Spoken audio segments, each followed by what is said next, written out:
Nature and adventure naman tayo, pare koy. Para sa video ngayon, samahan nyo naman ako. Tara, at explore natin ang napakagandang Mahayhay Falls.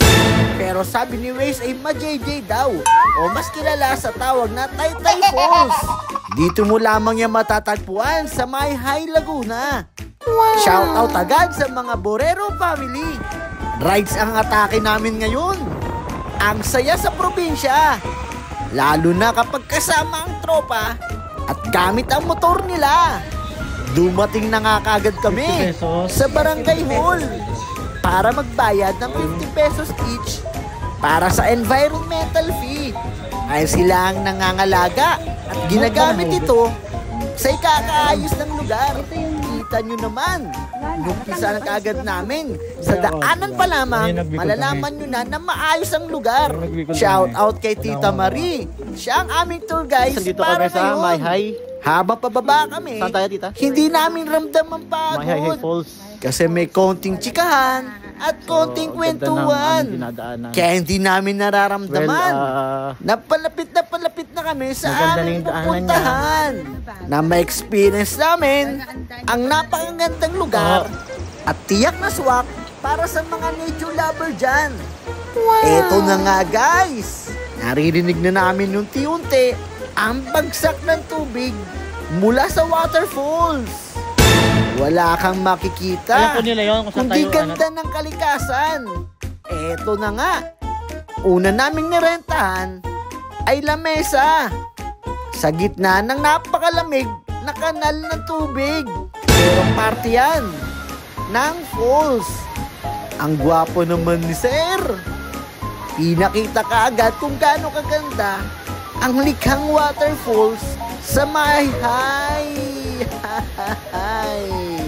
Sobrang linaw ng tubig dahil galing pala ito sa Mount Banahaw. Kaya expected mo sobrang lamig. Shoutout nga pala sa mga nakapunta na dyan sa Mount Banahaw.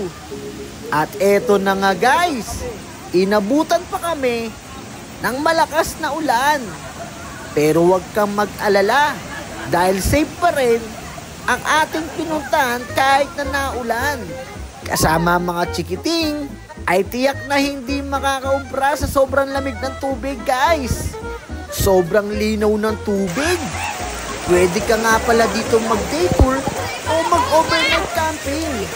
Swak na swak kung gusto mong kumawala sa napakagulong mundo ng syudad. Eto na nga guys, let's skip to the good part.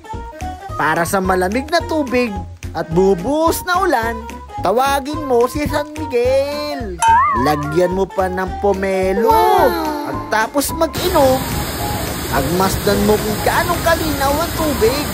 3 to 4 hours nga lang pala pumunta rito mula sa Manila.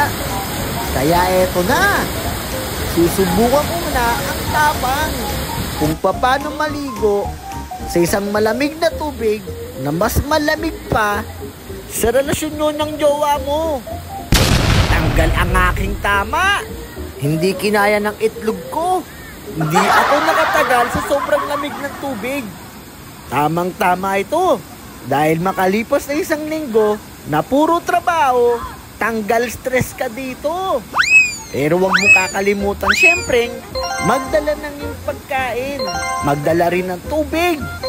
At iba pang bagay na magagamit mo para sa iyong pagluluto. May malit nga din pala ritong lagusan ng tubig na konektado sa falls na sobrang linaw at napakalamig din. Pwede ka ritong mag-picnic. Wow, floating! Ay, hindi ko kaya yung lamig ng falls. Dito na lang muna ako naligo. Dahil parehas lang naman ng linaw at lamig ng tubig nila. Kailangan ko munang tanggalin ang tama ni San Miguel dahil ako'y magmamaneho pa pauwi ng Cavite. Nga pala guys, sa susunod na video at aming nature adventure, maghahanap kami ng couple na pwede naming makasama for free.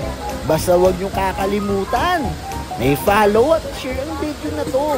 At mag-iwan kayo ng komento ng pangalan ninyo at kami mamimili na isasama namin sa susunod na adventure.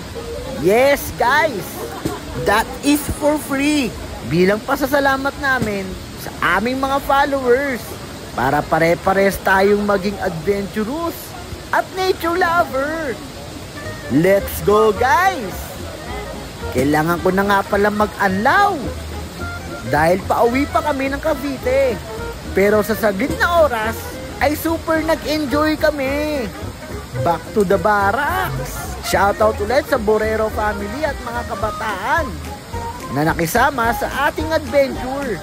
Hindi ko to makakalimutan dahil isa to sa pinaka-the best na waterfalls na aking napuntahan.